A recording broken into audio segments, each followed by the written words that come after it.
first goal for doing the werewolves storyline is I just wanted it to be successful. We are exploring the conflict between the werewolves and vampires over the course of this season, and it's one of those things that it's a little bit almost since the beginning of time. I am rather surprised that you'd come looking for me. Because you're the rope in the Salvatore brothers' tug of war? No, because I'm a vampire who could kill you in your sleep. By virtue of being damned to the night, these two completely different creatures battle it out. I'm gonna put some silver into Mason Lockwood and prove he's a werewolf. See you at the barbecue. Unlike other, movies and TV shows, a werewolf bite can kill a vampire in our world of Mystic Falls. How bad is it? It hurts. Werewolves have a perceived advantage. However, vampires can turn people at will and create more vampires, whereas with the werewolves, it's a little more difficult because it's a bloodline. So if the vampires aren't happy with the werewolves, they can sort of set out to eliminate those bloodlines and make the werewolves extinct. Vampires, according to our mythology, wiped out werewolves, and you can see why. I mean, it would be like wiping out a disease. Caroline. You just stood there when they were going to kill us? I'm sorry. No, it's too late. Because we're not friends anymore. Take that back to your little werewolf pack and you get the hell out of my house. It's a cultural war of two people that are basically just not destined to be on the same team. And that's why it's been fun to explore Caroline and Tyler's relationship, because really there's so much working against them. It's very much Romeo and Juliet in that way. The thing that works so well is the chemistry between Caroline and Tyler, between Candace and Michael Trevino. By putting her there and making sort of such an emotional little storyline between friendship or budding love or an attraction or whatever it was they have at that moment, I knew the scene was gonna work. Tell me what triggers a curse. You have to kill somebody. Human blood. You take another person's life away from them, then the curse is yours forever.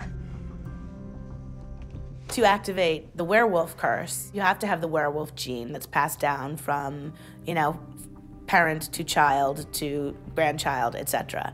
You can live your whole life and never have any clue that you are carrying this gene. Tyler, look out!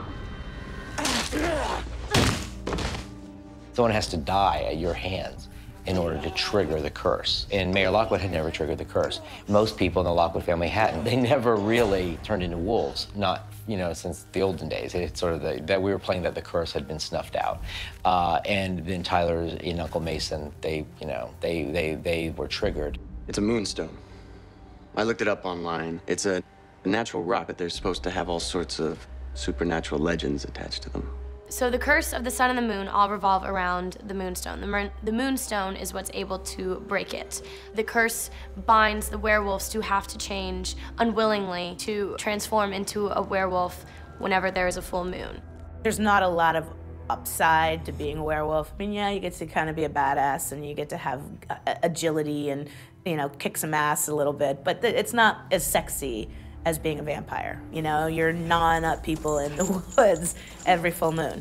So any werewolf with any kind of humanity is sort of gonna wanna figure out a way to not be controlled by the full moon. The first couple of years of being a werewolf is torturous. And I just wanted to make sure that Tyler Lockwood had a reason to truly not want to do it again. In order for it to be broken, there is a lot more at stake. There is a giant sacrifice that needs to be taken place.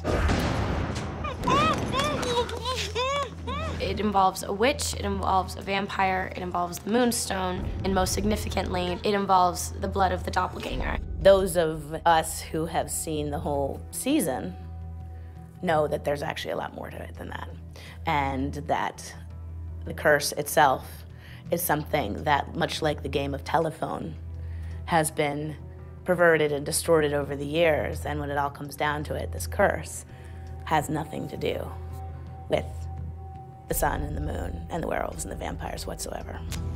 I'm so proud of this show. I'm proud of all the people that work so hard on it. Everyone loves what they do. They love being a part of something, and they have a family unit down in Atlanta, and that's why it's so magical for me.